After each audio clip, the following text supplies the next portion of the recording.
After securing his spot on the United States Olympic team, Clayton Young posted a picture of he and his wife, Ashley, embracing after the race.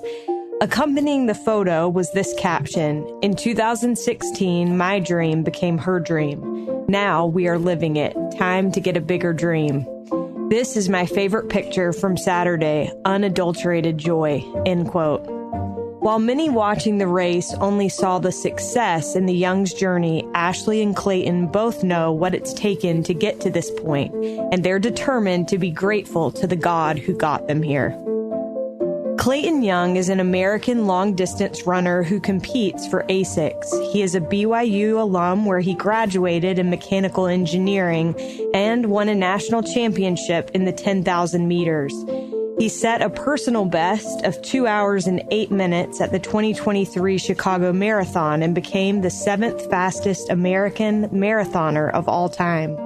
Earlier this year in February, Clayton finished second at the 2024 U.S. Olympic Marathon Trials, qualifying him for the 2024 Paris Olympics, where he will compete this summer representing the United States.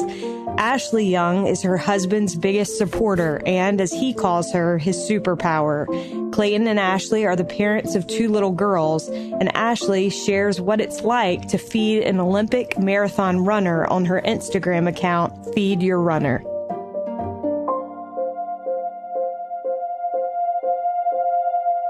This is All In, an LDS Living podcast where we ask the question, what does it really mean to be all in the gospel of Jesus Christ? I'm Morgan Pearson, and I am so honored to have Ashley and Clayton Young on the line with me today. Clayton and Ashley, welcome.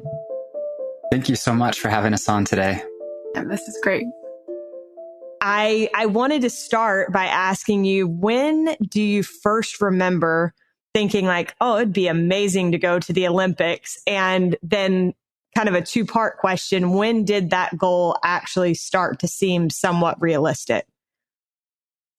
Yeah, I have a very distinct memory in 2nd grade. It was the 2002 Olympics. So it was actually the Winter Olympics. And I remember watching Apollo Ono cross the line in silver. And I remember that was like my first memory of what the Olympics was, what it was like. Everyone was so excited about his performance and how special that was. And that's when I realized oh man, that would be really fun to go to the Olympics. And I think that was like the dream of every 2nd grader during that time. Obviously, it took a long time for that to become more of a reality in my mind. You know, I grew up playing lots of different sports, but ultimately found myself really good at running. And I would say it really didn't become a reality till only about maybe about 9 months ago. And in October for the Chicago Marathon, I had the opportunity to hit the Olympic standard. And I ran the 7th fastest time ever by an American. And by hitting the Olympic standard, it unlocked one of the spots for the United States. And that's when I knew hey, I have a good shot at this. And so that was in October of 2023. And essentially 3 months later, in February of 2024, was when the Olympic trials was going to be happening for the marathon. And so it was in that October window that I was like, you know what? Not only did I hit the Olympic standard, but now I have a good shot at the Olympic trials. And that's when the belief really started to kick in. I've had a lot of good mentors in this space. You know, I'm coached by 2-time Olympian Ed Eyestone. And so I kind of knew that was maybe in my cards in the future. And then also, I have a good mentor, Jared Ward, and he was in the 2016 Rio Games. But yeah, it took a long time for it to become just a dream to a reality. Well, we live here in Philadelphia, and we just went this past weekend and watched the Penn relays. And it's crazy to me, just the condition that you have to be in to be at that Olympic standard. And so I am in awe of both of you and admire so much the work and dedication that you've put into getting to this point. Clayton, you served a mission in North Carolina, which I had to call out because I'm from North Carolina.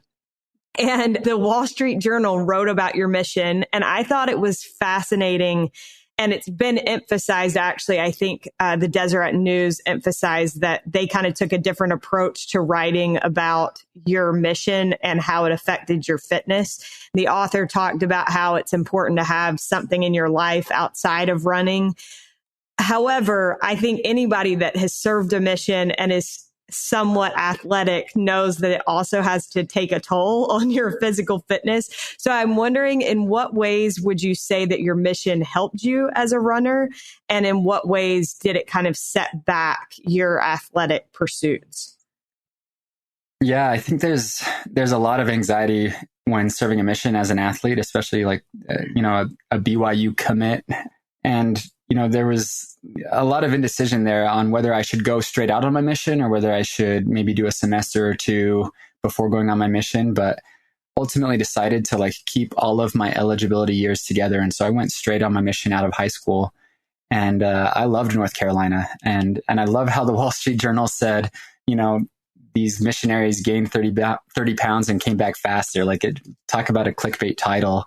But it was cool to read that article and really think back on why I did serve a mission and, the pluses and minuses of it. Because, the article was right. Within my first area, I gained 30 pounds like that. It was so quick that I have these great missionary pictures of my chubby cheeks in, hot, humid North Carolina. And yeah, that's, I guess, obviously the downside, right? As a missionary, you only maybe get 30 minutes a day if your companion allows you to run. And sometimes you're just doing push-ups and sit-ups in the middle of the living room floor. And that's not really much for an endurance athlete. I would say that as I got home off my mission, I kind of got to see how my coach at iStone works with these athletes that come back from their missions. And, he served a mission in Barcelona, Spain, and I saw a lot of my great former teammates serve missions and get back in great shape. Those upperclassmen that had also gained 30 pounds and had competed really well. And that gave me a lot of motivation when I got back, knowing that I could get back in shape and that, Coach Easton was the best man for the job to help me get back in shape. But yeah, it definitely wasn't ideal. One of the things, though, that I think was obviously one of the biggest advantages of serving a mission was just the work ethic and dedication that you learn from serving a mission. There's just principles that I think you learn by being on your own and setting goals, making plans and working towards those goals and plans and developing a hardworking mindset. And so while physically I came back in poor shape, mentally I came back in the best shape of my life. And I was ready to apply what I'd learned on my mission to my running. And in a way, it was kind of a blessing because my senior year of high school, I'd kind of gone through an injury. My senior year of track kind of was a wash. And so that time off was actually really perfect for me to kind of get back healthy and be ready to run on the collegiate level. You touched a little bit on this idea as well of the Wall Street Journal of running for something beyond yourself, that, having this eternal perspective approach towards running. And I obviously serving in North Carolina and not being there to get in shape, but being there to serve the Lord, I think really helped me recognize, especially when you're serving people, not only by preaching the gospel, but from a service standpoint, you realize that you have there's so much more to life than running. There's people that just are really in need of help, and just how critical the gospel of Jesus Christ and the family is to helping people live a fuller life. And as I've recognized that and more have had these titles of I'm, a missionary, I'm a father, I'm a husband, I'm a parent, I'm a son of God, those titles that I've learned to recognize in the mission really carried forward as I applied those in the rest of my life. And being a runner is important in my identity, but there's more titles than that are far more important.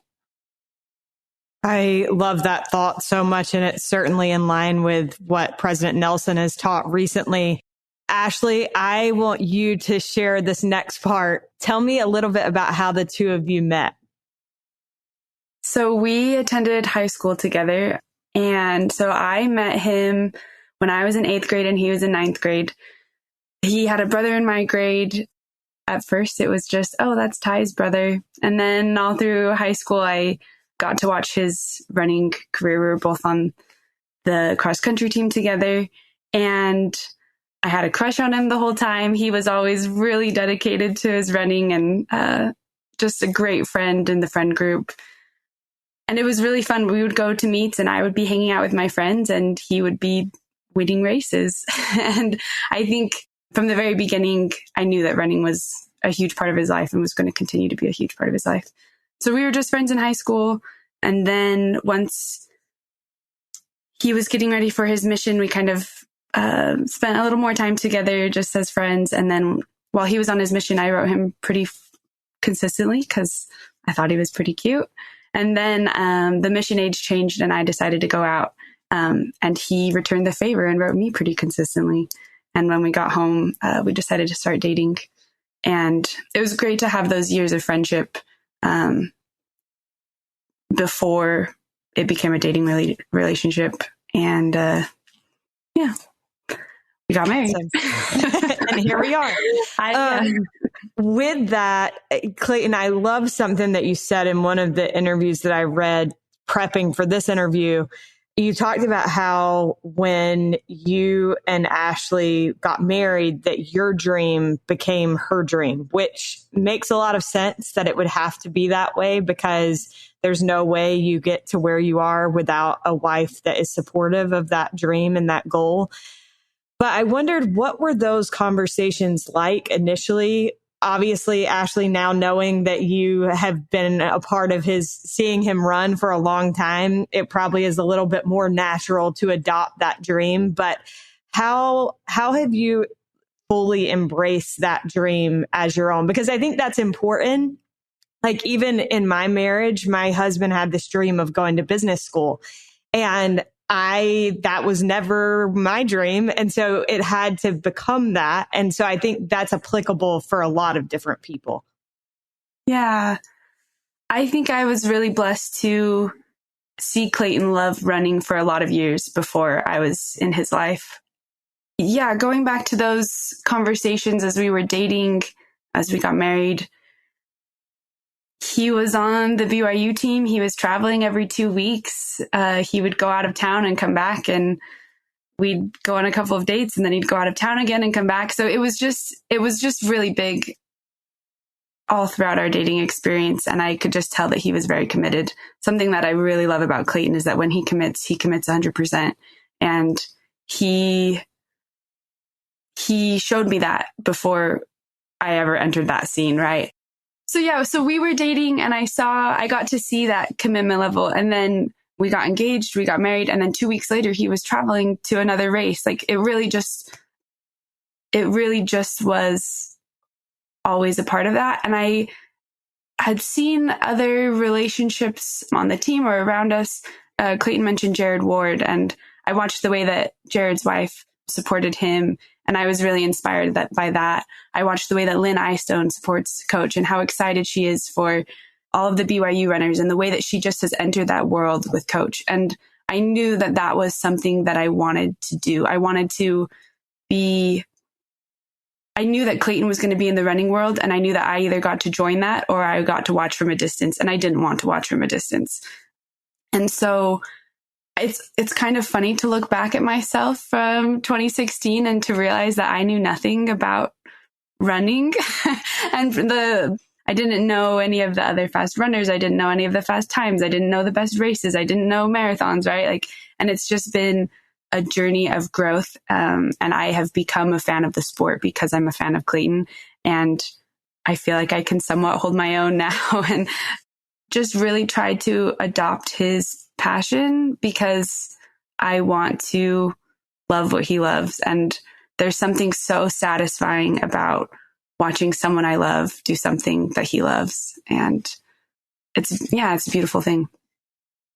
Clayton, do you have any thoughts about why this goal, why it has meant so much for Ashley to buy in?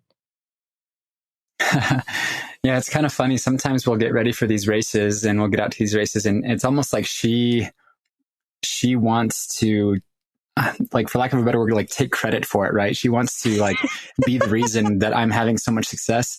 Ashley finds a lot of like validation in my success, and rightly so. Like I can honestly say that Ashley has been my secret weapon, and that like she has invested herself so fully into my success that it is fun to compete on a high level. so that way she can receive that validation. And I would say it's by honestly, it's by very small and simple means that she's really upped our game together in this professional space. And, to see the growth that she's had since we got married in 2016 till now has been really funny to see. It's just little things at a time. It's like I've slowly indoctrinated her, poisoned her to enjoy this running. I now watch marathons with him. Who else sits on the couch for 2 hours and watches running? Yeah, it's been cool to see. And yeah, I think it's pretty special. I like Ashley said, I've seen a lot of relationships in this running space, and not all runners have had the success I've had. And so I bet it's very difficult to support somebody that isn't seeing success. But because Ashley's commitment to this goal or this dream that we've had through 2 Olympic cycles, it definitely takes the pressure off me, right? That means that I get to just focus on what I do best and perform. And Ashley's not the first one to ask, when is this running thing going to be over? When are we going to move on? If anything, she's the one that's pushing me forward and egging me on to work towards the next Olympic cycle or the next big race or the next big goal or dream. She's the motivator sometimes when I need it most. And that makes a big difference.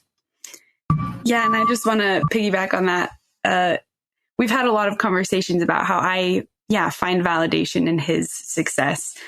And I've come to terms with this idea of I'm better at supporting someone else's dreams than having my own dream. And I don't think that's necessarily a good thing or a bad thing. I think that there are people in this world who are incredibly motivated and driven, and I am motivated and driven to help Clayton be motivated and driven. And I don't, it's just part of my character. I don't think it's something that I've done or that makes me bad or better than anyone else, but it's just, I love helping Clayton succeed. I don't know, if it's a lack of confidence in me or utmost confidence in Clayton. I'm not sure which one it is, but I find a lot of joy when Clayton finds a lot of joy. And so I'm very motivated to help him do well. I think that's super admirable. And as you were talking, it made me think about spiritual gifts and how the scriptures talk about to some is given to believe and to others it is given to believe on the words of others, which some might view as not a good thing, but the scriptures refer to it as a gift. And so I think being able to help and cheer somebody else on in their dream, that is a gift. And I wish that I was better at that. So I admire you, Ashley, for being that way. There were so many things that I liked about what you all were just saying, but I actually really wish that people could see your face, Ashley, when Clayton first started talking about you finding validation in his running, because your face was so cute. The 2 of you obviously have to coordinate a ton to make this work. I think that's one thing for me. I found it interesting to think about how different your life, Clayton, probably is than a lot of the people that you're competing against. And so I'm curious how the 2 of you make it work with Clayton's training schedule and having 2 little girls. And what are the biggest challenges for your family as you go through this experience together? Yeah, I think you nailed it, that my life experience in the professional running world is fairly unique. In 2019, when I went pro, I was probably one of the very few that were, married, had a kid, one on the way. It was this very, I'd go to these meets and all these guys would be a bunch of young bachelors that weren't married or didn't have kids. And a lot of these guys also go to these professional training groups. So they'll go and they'll move to Portland or Michigan or LA or even Flagstaff. And it's just like college 2.0 almost. It's just a bunch of young single guys that are training together to be the best professional athletes. Whereas I decided to stay here in Utah, right? And I decided to stay with Ashley and be near our family and have our kids and our family and this community that supported me. So it was a little bit unique. I will say that I had, Jared Ward, who was a big mentor of mine and kind of showed me how to do that. And I would say it's more common when you get older as a marathoner to do that. But when I started pretty young on the track, it's not as common. But yeah, in the marathoning world, I think we're finally entering this phase where we show up at these marathons and other athletes will have their families because most athletes will move from the track to the marathon. But it's been interesting to kind of more or less, be a little bit unique in my training plan. And you're right, like it does take a lot of coordination and planning. Like with Ashley, I would say one of the biggest things that we've really had to coordinate is just honestly feeding the animal that I am. And, in college and even as I finished up my college career, like I had a lot of those amenities provided for me at BYU. But then as I transitioned, and those were the first couple of years of our marriage, so Ashley didn't really have to worry about it. But now, as I became a pro athlete, Ashley had to take on feeding me. And not that was like her role per se, like not that she had like that I was like, hey, this is your job, but it was more like that's what she was going to do and provide. And so figuring that out has been a big undertaking for sure. And so she's really coordinated and planned meals and when I'm coming home, when I'm leaving, what meals are good for certain workouts or certain races at certain times of days, and the shopping and the meal prep and the planning. And that's been a lot of communicating for sure. And something that she's done really, really, really well at. And I know how to work really, really hard, and Ashley knows how to help me really recover. And both those together are what bring, I guess, the growth and success that I need to perform at a high level. Yeah. I will say Clayton is not a picky eater, which makes my job a whole lot easier. Definitely. I can only remember one meal that he's like, I'm sorry, I can't finish this. And it was fish, so I didn't feel that bad. So he's pretty easy, and he's been really kind as I've grown with him. We had our first little girl in 2019 while he was still in school at BYU. And just like how we got married and 2 weeks later, he went to a race. We had our baby, and I think 2 or 3 weeks later, he went to his race. That was expected, but it was also hard. I think for sure. Something that's been really helpful through all of this is that we've learned how to communicate needs. We have gotten a lot better at it because we've crashed and burned a lot too. And I think I have taken on a lot of those responsibilities with the girls, especially as they were babies. I would take the night shifts, but that would mean that Clayton would take them during the day so that I could get a nap, right? Like we were balancing each other out when we really needed that help and what was most important and best for him. And now that we're kind of out of the baby phase and into the toddler phase, it's a little less taxing, but still a lot of communicating. Sometimes Clayton will come home and I'll be like, I've been negotiating with a 3-year-old all day. I need to get outside. And he's really, because of what running does for him and his mental state and his happiness, he knows that I need that too. And he's really supportive of me and helping me meet my needs too. So it's a balancing act. It's a dance, but it's caused us to, communicate well. Kind of as a follow-up to that, Clayton, you said in a text to me that Ashley is your superpower. You mentioned that earlier. Many people would probably think it'd be easier to be single, like those guys that you described, or without children in your position. But I wonder how you would say that marriage and family has blessed your life and your running. Yeah, Ashley definitely is my superpower. I think it's fun to go to these races and to bring Ashley along. And that's a little bit uncommon, but when people start to meet Ashley and understand all the little things that she does for me to perform, they almost fall in love with Ashley more than they fall in love with me at these races. And it's really fun to see that, now we're coming back for these races again, a year later.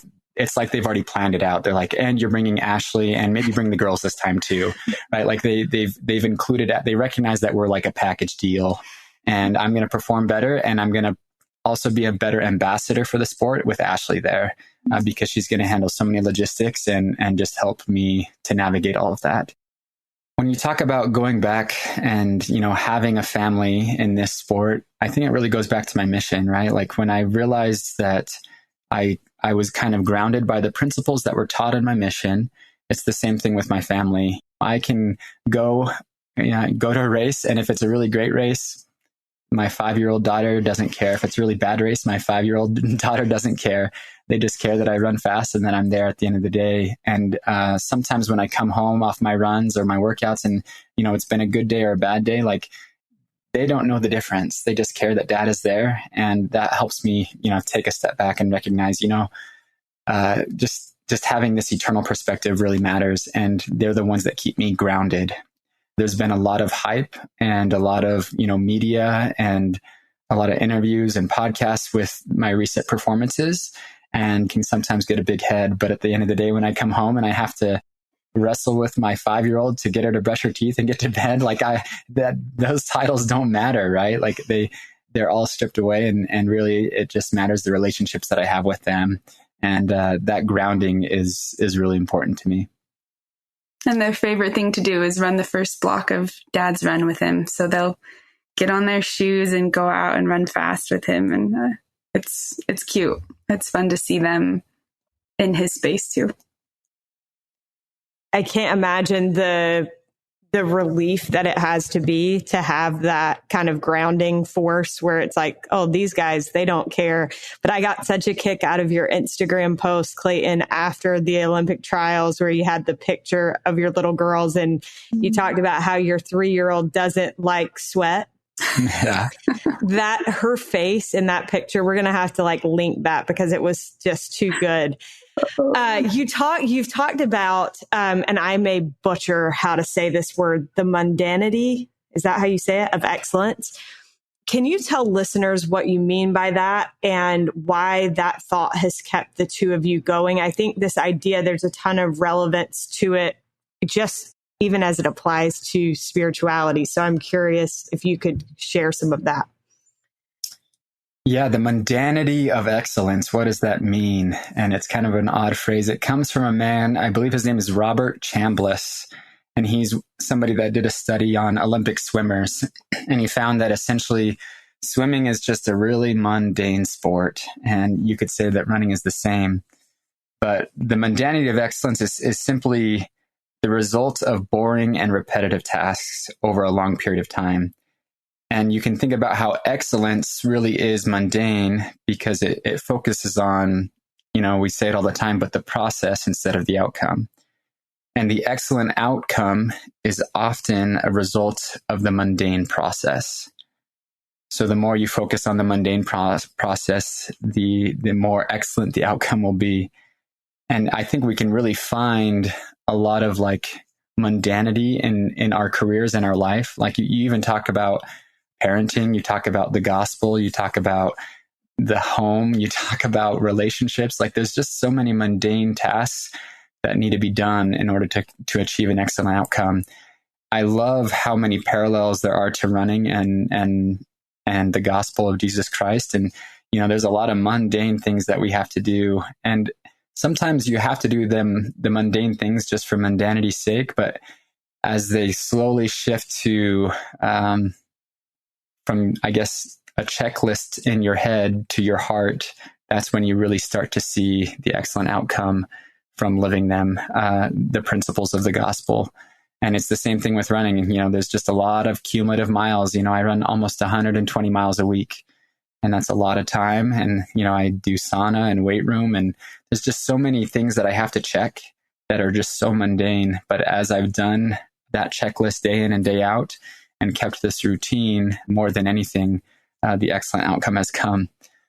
I would also say there's this second principle that Robert Chambliss talks about, and the listeners might hate me for this because I'm an Olympian and, this is maybe a slap in the face, but it's this idea that talent is useless. And I know that some of you might think, well, Clayton, you're freaking talented. How could you say that talent is useless? But really, Robert Chambliss talks about how talent is a lazy explanation for success.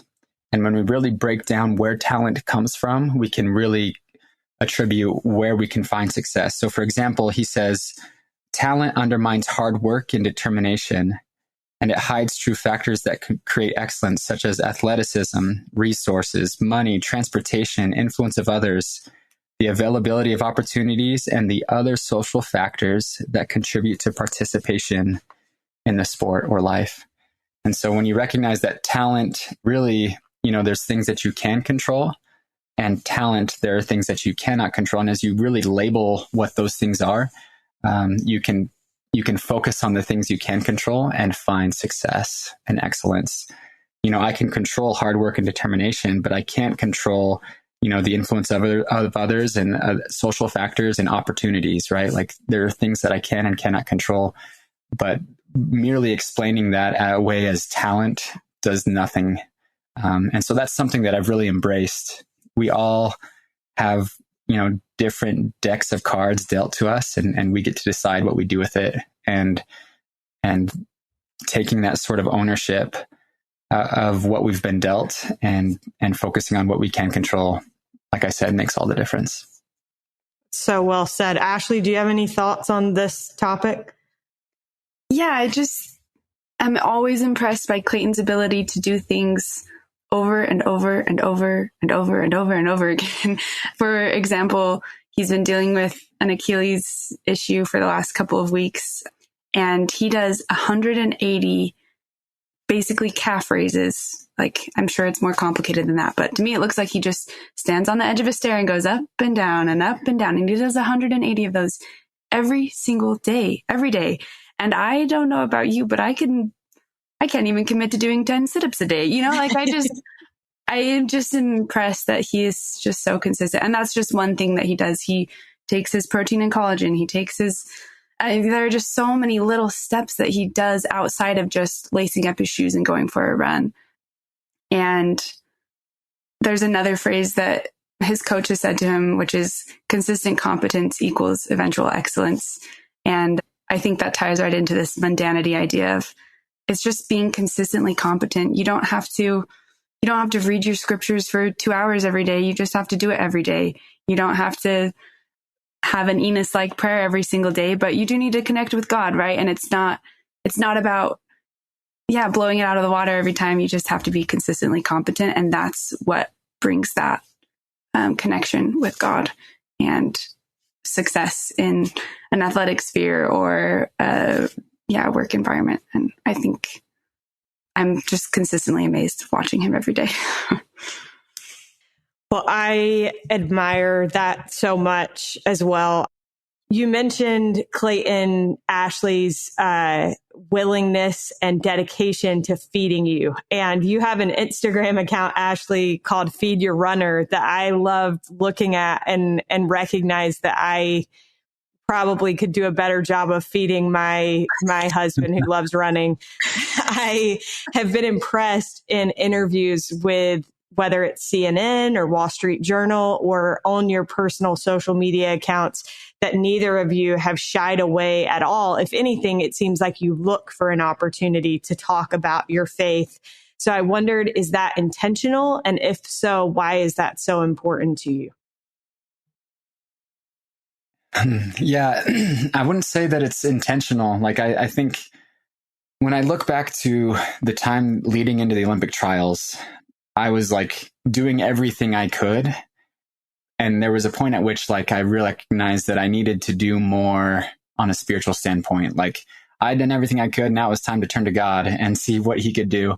And so it was just really on the forefront of my mind when I was doing all these interviews and podcasts. And it was just, like I said, it was just something that I could control and focus on.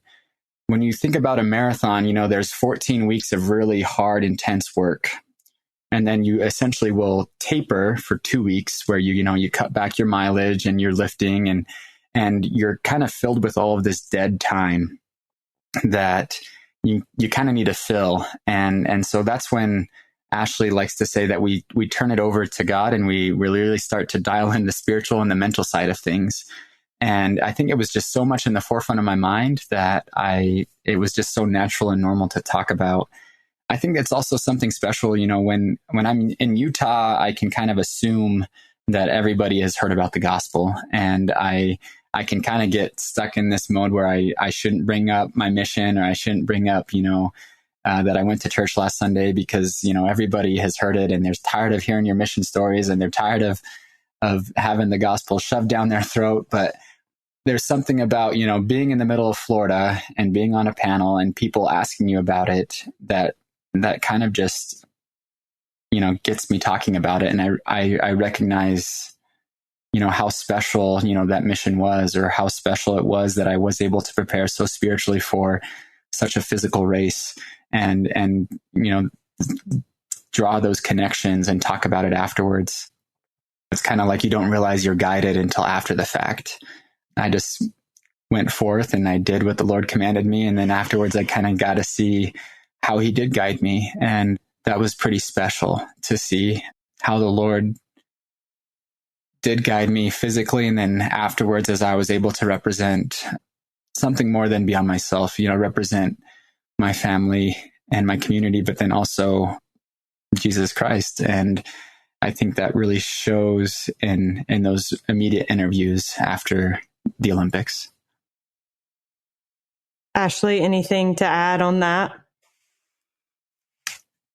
Yeah, faith is such a grounding principle in our lives, and it's hard to hide that, right? Like it's something that comes out when we, talk to others, especially those who we meet at races who don't have that faith in their lives or are intrigued by, things we say or ways we go about our lives. And it's opened my eyes to what the gospel does for us and the way that Jesus Christ has helped us and lifted us and, carried us. And it's easy to kind of be blinded by that sometimes in Utah when you just go to church with all of your neighbors and it seems normal, but it's been really beautiful to realize how much Jesus Christ means to us. It's beautiful. Clayton, you have experienced some pretty significant setbacks, including knee surgery just a year ago. And Ashley mentioned your recent Achilles struggles. How have the two of you maintained hope and stayed focused on your goal amidst those setbacks? Yeah, I kind of laughed to myself because when I think back to my knee surgery, there was zero hope. To be honest, there was a lot of despair. There was I think of probably the lowest part of my life was in the middle of that knee surgery and shortly thereafter.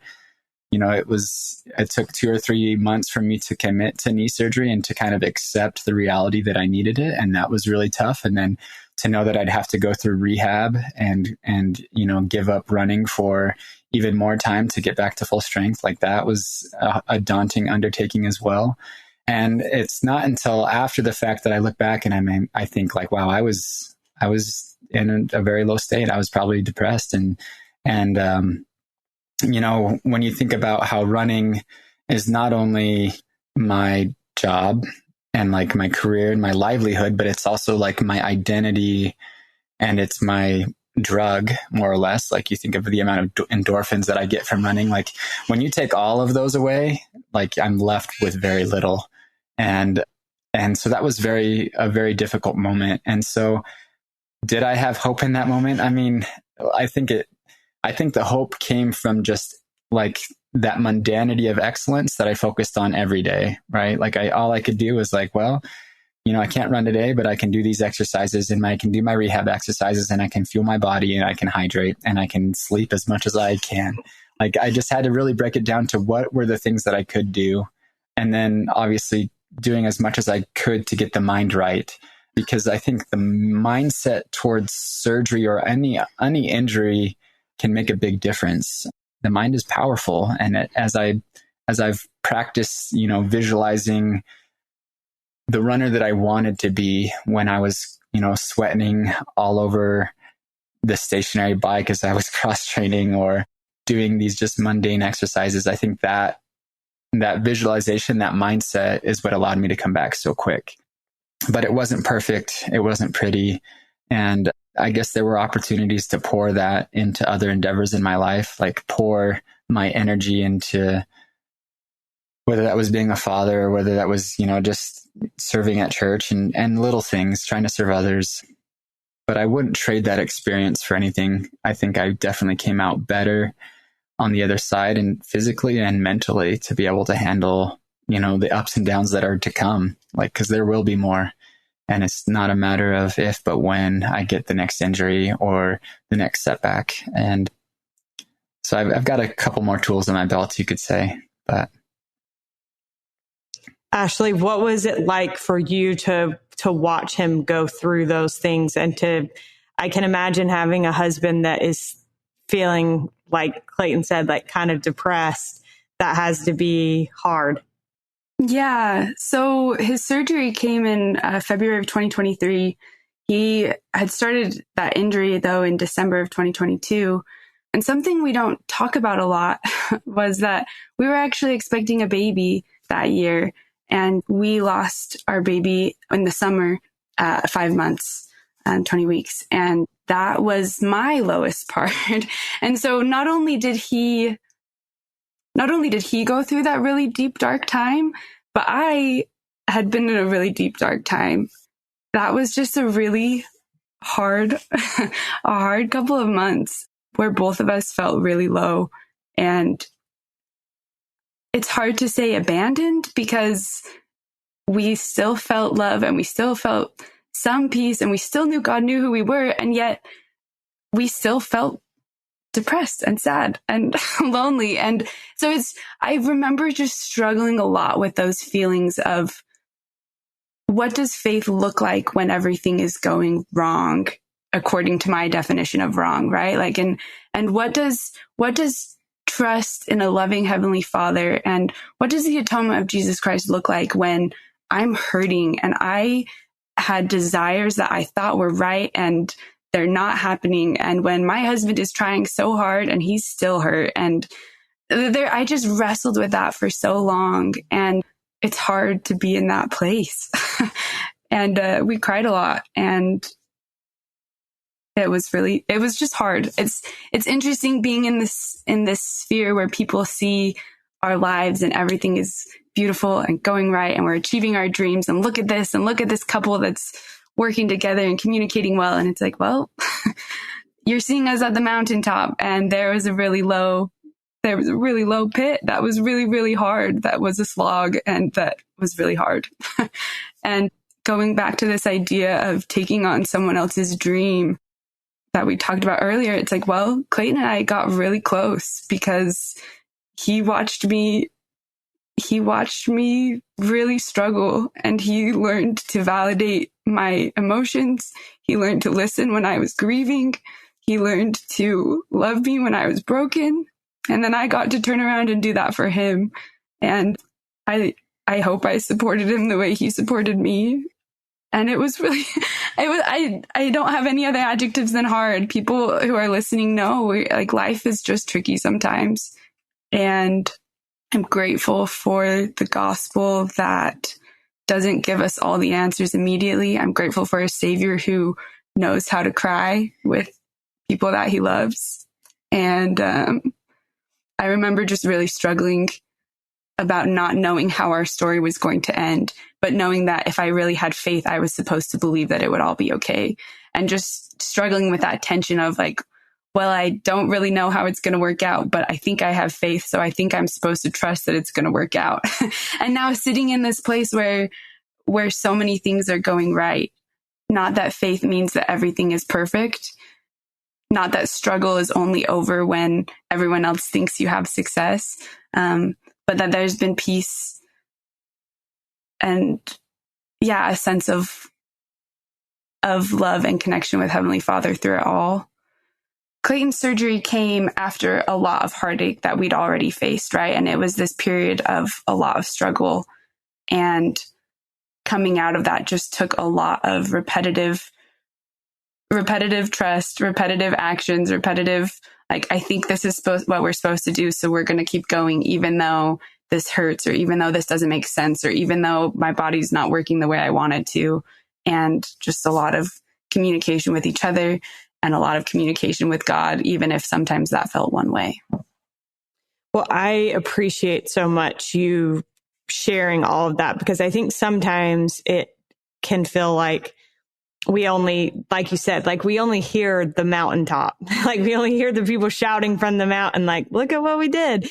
And so I think it's really refreshing to hear about the valleys, or as you put it, the pit. I think that that's probably really helpful to many people that are listening. So when your episode airs, the previous interview will have been this interview that I just recently did with an author of a book about lament. And he talks about how the whole concept of lament is that you are expressing something hard that you're going through, but you're expressing it directly to God. So rather than like talking about God behind his back and complaining, you're taking that complaint directly to God and working through it with him. And I think there's something like incredibly beautiful about the idea of, like you said, working through what does the atonement of Jesus Christ look like in this situation? Because right now I can't see how it's all going to work out. And to me, that is like the beauty of the idea of lament. And he talks in this book about how it's all throughout the scriptures, and somehow we kind of gloss over it, but that people consistently take their hard times to God and let him work with them in that. So thank beautiful. You. That is beautiful. I remember just struggling with the fact that I was struggling so much and not having a template for how to be frustrated at God, with God, to God, and not knowing how to express that frustration while still expressing faith. And like, it's so beautiful to have a word for that. And like, I think that as you were talking, so many examples from the scriptures came to my mind that I'd like never framed in that way. And I think that everybody goes through hard times and needs to know that it's okay to work with God through feeling angry or frustrated or sad at God. Yeah. Or with God. Yeah. So that's beautiful. Well, I have enjoyed this so much. I want to touch on one thing, because I feel like if we were to go through this whole interview and not mention Connor Mance, it would be an oversight. And so you, Clayton, and your training partner and fellow Latter-day Saint BYU alum, Connor Mance, you were first and second at the Olympic trials. And like you've mentioned, you also have Ed Eyestone and Jared Ward, who have been mentors. I wondered if it makes any difference to train with people that understand the faith aspect, the spiritual component of your life, in addition to the physical. Yeah, absolutely. Especially with you talked about Jared Ward and Coach Eyestone. But yeah, Connor Mance is all in the gospel of Jesus Christ. He really is wholeheartedly holy, and he wears his faith well. Like he is a good disciple of Jesus Christ and a great example to me. I love it when the other day I was going to a meeting and he was supposed to be there too, and we pull up and he's hopping out of the car and he's in a suit and tie, and I'm like, hey, where are you coming from? He's like, he's just coming from the temple. Like he's just a great example of just doing the little things, not only in running, but also in the gospel. And him and his wife have just been so serviceful as well in their callings of the church. They're busy people and they're good examples of that. But yeah, when you talk about Connor, as I was going through knee surgeries and Achilles injuries and all these ups and downs, it was Connor for sure that was, the one checking in on me. He was the one asking me how I was doing health-wise. And he's the one that's asking me like, well, did you get a blessing? Well, have you tried this? Have you tried that? And just a faith approach towards training can be really powerful, especially when it's with your training partner. And we're one of the few programs that, doesn't run on Sunday as professional athletes, and people probably think we're crazy for that. And I think now they're looking at us and thinking, well, maybe we should be taking Sundays off too. And that's been pretty special to do as well. But yeah, it definitely helps. And I think even just like the other day, Jared Ward texted Connor and he said, hey, I ran into this alumni the other day at the temple at 6 a.m. on Friday. I think I'm going to start going every Friday at 6 a.m. He's like, do you want to join us? And it's just those little challenges that just keep us all accountable to each other, not only in running, but also in our faith. And it is so common for us to be on a run, when we're just doing easy mileage, and just to have conversations about the gospel and where we are at with the gospel and the highs and lows of it. And that's been pretty special. I think that's so cool. It's so cool to hear kind of that behind the scenes. Okay, my last question before we get to the all-in question. Before the Olympic trials, you posted, I think it was you, Ashley, that posted about training starting to taper. And Clayton mentioned that earlier, that before a big race, the training starts to taper off. And you posted the things that your family was doing to prepare on race week. And that included spiritual preparation. I wondered, as you prepare now for Paris and for the Olympics, what that spiritual preparation, whether you guys have any ideas about what that spiritual preparation will look like, or things that you're intentionally trying to do as a family to be prepared for such a significant moment in your family's life. Yeah, as I was writing that post, it was something that Clayton and I had talked about beforehand, and we had set some goals.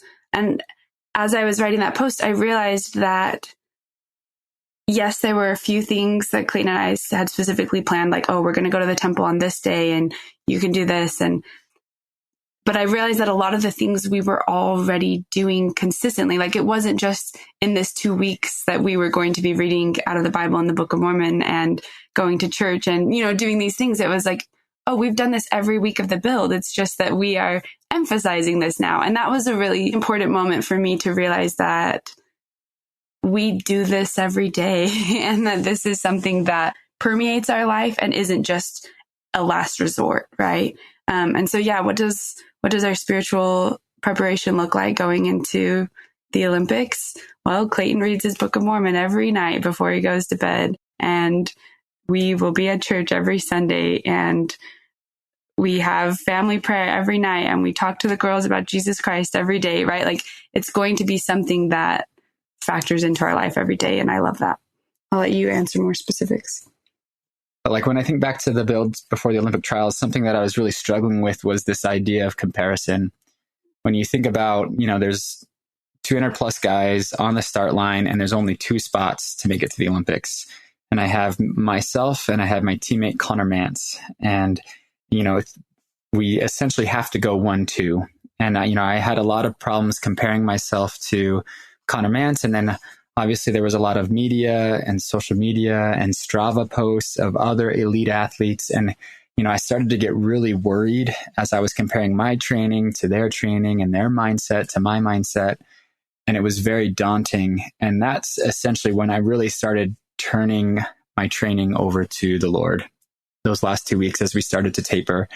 There wasn't a lot that I could change physically, but I knew there was a lot I could change mentally from this comparison standpoint that was like zapping me of confidence. But as soon as I read this talk from a BYU professor on comparison, and it just talked about how the race is not with him, the race is with yourself. That him could be Connor Mance, that him could be any of those other 200 plus runners. The race is not with them. The race is with myself. And as I started to compare, Clayton Young of February 2024, right before the Olympic trials, to Clayton Young of February 2023 on a surgery bed, getting knee surgery, like that's where I started to build confidence, not only in myself, but in the plan that the Lord had set for me. For over a whole year, like I could look back distinctly and see, oh, the fact that I was able to get so fit and so fast over this year's time, like there's no way that the Lord could not be involved. And that comparison immediately went away and a lot of gratitude set in. And I just had the best mindset on the start line of that race that allowed me to perform on the highest level.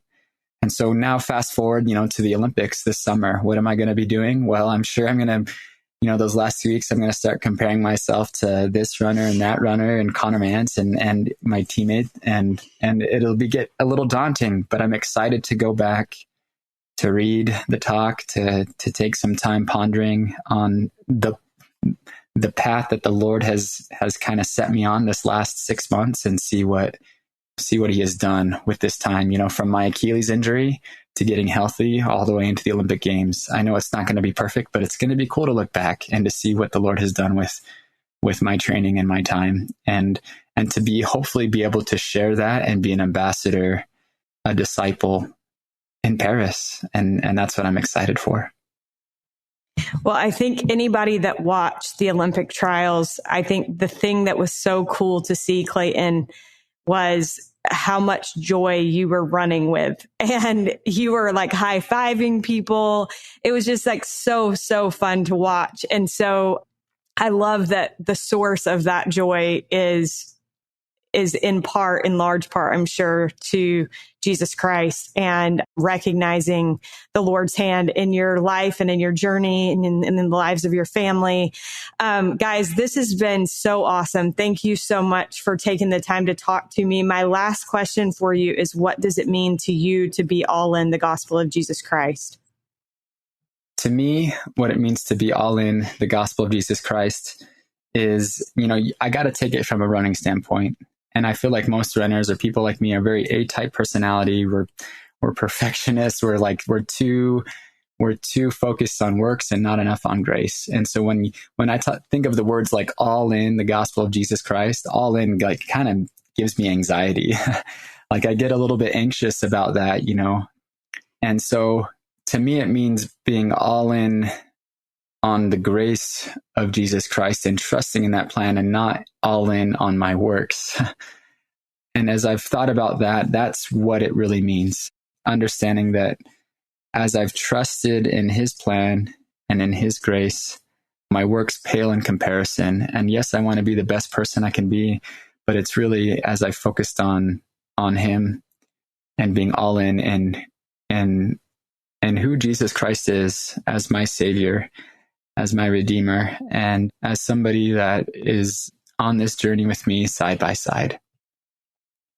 That's what I have focused on, and I need to continue to focus on with somebody that is too hyper-focused on the works that I do and not enough on the works that the Lord has already done for me. And I think that's what it means to me to be all in the gospel of Jesus Christ.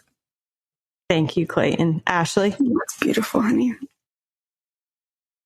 I've loved thinking about this. And yesterday, as I was talking to the girls, we were talking about prayer and how when we pray, we feel connected to Heavenly Father. And I asked them what connection means. And they talked about their magnetiles and how their magnetiles connect and how their necklaces connect. And it was just so cute to see that on a childlike level, and then to try and teach them to extend that to Heavenly Father and to their Savior, Jesus Christ, and what connection looks like with a person. And we talked about when we feel connected, we feel loved and we feel safe. I love that in connection with this idea of being all in, right? Being all in on this connection with them and doing everything I can to stay connected and feel connected. I think right now, like we said, we're in this experience where things are going well, right? And it's easy to feel like we did it all ourselves and then to immediately be humbled and say, no, God put us here. God gave us this. We tried really hard. And for some reason, he has elevated us to this experience. And then to think back to a year ago when everything was going wrong and to feel alone, and then to realize, no, God is with us. God has not abandoned us. Our Savior is still there. And this idea that that connection doesn't have to change regardless of what is happening in our lives, and that I can choose to be all in and to be connected with them regardless of what life dishes out. And I really strive for that relationship and to have that peace regardless. And yeah, I think about President Nelson's statement of joy can be found regardless of the circumstances of our lives. That when we choose to be all in on that relationship, that is a reality. Thank you both so much. This has been such an enjoyable conversation for me, and I appreciate both of your time very, very much. Thanks, Morgan. This was wonderful. We are so grateful to Ashley and Clayton Young for joining us on today's episode, and look forward to cheering them on this summer during the Olympic Games. Big thanks to Derek Campbell of Mix at Six Studios for his help with this episode. We'll look forward to being with you again next week. In the meantime, if you enjoy All In, we'd love it if you could leave us a review on Apple Podcast. As always, thank you so much for listening.